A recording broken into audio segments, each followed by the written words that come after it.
Mes chers compatriotes, bonjour, je suis le président Tiafak Jonas. J'aimerais faire un petit message à ma petite sœur Brenda Bia. Vu qu'elle est devenue une personne publique, elle fait de nombreuses sorties sur les réseaux sociaux. Et il y a l'une de ces sorties qui passe en boucle sur les réseaux sociaux. Elle a parlé justement de politique. C'est un domaine qui me concerne quand tu parlais de politique. Et j'aimerais un peu recadrer ma jeune sœur. Brenda Bia, ce message c'est pour toi. Écoute-moi bien, je suis le président Tiafak Jonas. Tu as fait un message sur les réseaux sociaux où tu as dit, tu as appelé à ne pas voter ton père, qui est notre président Paul Biya, qui est le président du Cameroun. Tu as dit que tu n'allais pas voter ton père. Ça, c'est tout à ton honneur, ma fille, ma jeune sœur. Si tu dis que tu ne vas pas voter ton père, je te tire un coup de chapeau. Ça voudrait dire que Paul Biya est un grand démocrate. Parce que le sang qui coule dans les veines de Paul Biya, c'est le même sang qui coule dans tes veines. Si tu peux appeler à ne pas voter un président de la République qui est ton père, ça voudrait dire qu'il t'a transmis les chaînes de la démocratie. Ça voudrait dire que c'est lui-même que tout le Cameroun doit voter. Ça voudrait dire que votre famille, vous êtes une famille de démocrates. Parce que je connais des familles aussi que tu ne peux pas oser dire ça. D'ailleurs, même seulement les militants de Kamto là, il n'y a personne là-bas qui peut oser dire que ne votez pas Kamto. C'est qu'on va demander qu'on te lynche. Malgré qu'il s'est raté sur toute la ligne, malgré qu'il est embrouillé, mais ils font toujours tout pour prouver que c'est un génie. Même quand il tombe, ils font tout, même quand Kamto glisse, il tombe, ils font tout pour prouver qu'il a fait ça exprès, que c'est un coup de génie. Alors, si toi, que ton père est président de la République, on voit comment tu es une belle fille, on voit comment tu vis, tu as une belle vie, tu as même dit dernièrement que tu étais française, il n'y a pas beaucoup de Camerounais qui peuvent s'offrir le luxe d'être français. Toi, tu es française parce que ton père a travaillé pour ça, ton père c'est un chef d'État. La vie que tu mènes, beaucoup de Camerounais ne peuvent pas mener sur cette vie-là. Mais si malgré tout ça, tu as quand même le courage d'appeler qu'on ne vote pas l'homme qui t'a offert tout ça, vraiment c'est tout à ton honneur. Ça voudrait dire que nous allons plutôt voter ton père. Parce que par cet acte, tu es en train de nous démontrer que vous êtes une famille de démocrates. Parce que ce que tu fais là, on n'a jamais vu ça dans le monde entier. Ça voudrait dire que la démocratie qu'il y a chez Paul Biya, même en Europe, il n'y a pas ça. Si sa propre fille peut appeler à ne pas le voter, vraiment, je tire un coup de chapeau à Paul Biya. Ça nous conforte encore dans notre position de pouvoir supporter ce leader qui a amené la démocratie. Tellement il a amené la démocratie au Cameroun que même sa propre famille nucléaire devient ses opposants et tu profites de tout. Tu vas rester toujours sa fille. Et j'aimerais te dire aussi que ma chère fille, tu as dit dans ton propos que ton père voulait te tuer. Tu sais, si ton père voulait te tuer, tu n'aurais même pas eu la force de dire ça. Il y a des enfants qu'on a tués que dans le ventre. Avant qu'ils ne naissent, on les a aspirés même. Il y a même les parents qui ont fait les avortements. C'est toujours tué. Qui ne veulent pas d'un enfant. Ton père pouvait t'avorter. Ta mère pouvait t'avorter. Mais on t'a accouché. On a dépensé des millions pour t'envoyer dans les écoles chères. On t'a protégé. Si tu as l'âge que tu as aujourd'hui là, c'est parce que tes parents t'ont protégé. Si tes parents voulaient porter atteinte à ta vie, je ne crois pas que tu aurais atteint cet âge pour pouvoir parler. On t'aurait tué depuis toute petite. Je comprends aussi que tes paroles montrent que Paul Biya fait vraiment l'envoyé de Dieu, parce que tous les envoyés de Dieu sont combattus par leur propre famille. Vous avez vu quand Jésus est arrivé sur terre, c'est les gens qui étaient censés être sa famille, qui étaient censés le défendre, qui disaient que c'est un imposteur. Même Dieu même dit dans ses saintes écritures que quand il va venir sur terre, c'est dans sa propre maison qu'il va commencer, parce qu'il sait que ses pires ennemis, c'est ceux qui sont dans sa propre maison et qui se réclament être ses fils. C'est à ça même qu'on reconnaît un grand homme. Ma chère petite sœur Brenda Bia, un prophète n'est jamais reconnu chez lui. Ton père, c'est un héros africain. Ton père, c'est notre Jésus-Christ africain. Nous allons voter ton père. Nous allons voter Paul Biya, qui est le président du Cameroun, pour qu'il devienne encore président lors de cette dernière élection. C'est tout à fait normal. On n'est jamais un prophète chez soi. Lui, il n'est que ton père. Peut-être qu'il ne représente pas grand-chose pour toi parce qu'il est ton père. Mais pour nous, il représente beaucoup. Et je vais te dire quelque chose, ma chère petite sœur. Tu pouvais même être ma fille parce que j'ai 50 ans. Je ne sais pas quel âge tu as, mais je ne crois pas que tu as plus de 25 ans. Donc ma fille, je vais te dire quelque chose. Beaucoup de Camerounais que tu vois là rêvent d'avoir pour père ton père.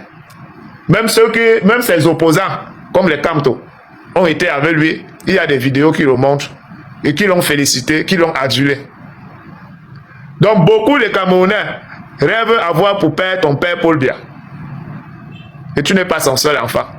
Il a beaucoup d'enfants. Je suis sûr que beaucoup de ses enfants sont fiers d'avoir un père comme lui. Maintenant, tu sais ma fille, ce n'est pas facile, les enfants. Moi je crois que tout ça va te passer quand toi-même tu vas devenir une mère. Quand tu vas devenir une mère, et c'est ce que je te souhaite, tu vas comprendre tout le mal que tu as fait à tes parents. Peut-être il sera tard pour te rattraper. Parce que ce que tu fais là, nous les parents, beaucoup, il n'y a aucun parent qui peut dire ici qu'il n'a pas subi ça d'une manière ou d'une autre de la part de ses enfants. Sauf que pour toi, comme ton père est une très grande personnalité, ça fait beaucoup écho. Mais beaucoup d'enfants se comportent comme tu te comportes là, ne sont jamais satisfaits. Quand on leur montre le droit chemin, ils pensent qu'on les en veut, et tu vas beau tout leur donner, ils vont estimer toujours que tu n'en fais pas assez. Donc ce que je te souhaite, tu ne peux pas comprendre ça. Tu vas comprendre ça quand toi-même tu auras ton propre enfant, ma fille. C'est là où tu vas comprendre, je dirais, le mal que tu fais à tes parents. Mais ton père, c'est un lion. Quel mal tu peux faire à un père comme ça? Il n'y a aucun mal. Il a tout vu dans la vie, ton père. Ton père a tout vécu. Être président d'un pays n'est pas facile. Le devenir encore est plus difficile. Ton père a tout vu dans la vie. Il a eu toutes sortes de trahisons. C'est un homme que tu ne peux pas lui faire du mal. Tu ne vas te faire du mal qu'à toi-même. C'est quand il ne sera peut-être plus là, que toi-même tu vas devenir mère, que tu vas te rendre compte que tu te faisais du mal à toi-même, ma fille. Nous allons voter ton père qui est Paul Biya. Parce que pour nous, c'est un héros. Je connais une femme ici comme ça, elle a élevé ses enfants, elle s'est battue. Aujourd'hui, ses enfants ont grandi, ses enfants l'ont abandonné, ses enfants disent que, oh, des filles même toujours, parce que les garçons sont avec elle. Elle veut nous tuer, tout ça. Moi, j'ai dit à ses enfants que, même, regardez, vous avez quel âge? Vous avez 30 ans, 35 ans. Vous dites que, non, c'est à 30 ans que ta maman veut te tuer. Ça aurait été plus facile de te tuer pendant que tu étais toute petite. Tu ne te serais même pas rendu compte. Comment quelqu'un peut t'élever jusqu'à 25 ans, 30 ans, tu te lèves, tu dis que la personne veut te tuer. Alors que la personne a eu tout le temps de te tuer pendant que tu étais petite. Ma fille, tout ce que je peux te souhaiter, c'est d'avoir aussi les enfants. Et de voir la difficulté qu'il y a à élever les enfants. Tous les parents ici savent de quoi je parle. Peut-être les jeunes vont venir commenter qui n'ont pas eu d'enfants, qui flânent, tout ça. Mais les parents savent de quoi je parle. D'ailleurs, je crois même que notre opposant Kamto a aussi un peu eu ce phénomène. Pendant qu'il combattait Paul Biya en tant qu'un opposant, sa femme travaillait avec Paul Biya. Sa femme travaillait aux relations extérieures. Je sais que certains illuminés vont venir dire ici que non, sa femme travaillait pour l'État du Cameroun, mais sa femme n'était pas une fonctionnaire lambda. Elle occupait une fonction que pour occuper cette fonction, il faut être nommé par le chef de l'État, il faut la signature du chef de l'État. Donc, c'est pour dire, ma jeune fille, que ça peut arriver. Toi, tu n'es que sa fille. Comme toi-même, c'était sa femme avec qui il dort sur le même lit. Et ça n'a pas empêché ton père de travailler avec la femme de son pied opposant. Hein. Parce qu'à l'époque, là, quand tu vilipendais ton père partout, ça veut dire que ton père, qui est notre chef d'État, qui est notre héros national, qui est notre envoyé de Dieu, qui est notre Jésus-Christ africain, Paul Biya, c'est un héros. Je peux te comprendre en tant que sa fille. Même nous dehors, quand les gens nous voient, ils nous voient avec un autre regard. Mais nos enfants à la maison ne voient qu'un papa. Simple, pur et simple. Donc je peux comprendre ta façon de parler de lui comme ça. Mais pour nous, ton père là, c'est l'envoyé de Dieu. Et tu ne le sais peut-être pas. Dieu t'a béni. Tu as eu beaucoup de chances d'avoir un parent comme Paul Biya. Tu vas beau raconter tout ce que tu veux. Mais je vais te redire que tous les Camerounais, dans leur majorité, ils vont beau venir dire ici que c'est faux. Mais rêvent d'avoir un papa comme ton père. D'ailleurs, peut-être c'est pour ça que tu es comme tu es là. Parce que tout te tombe entre les bras. Ceux qui ont grandi dans la misère, dans la souffrance. Pas par la faute de ton père.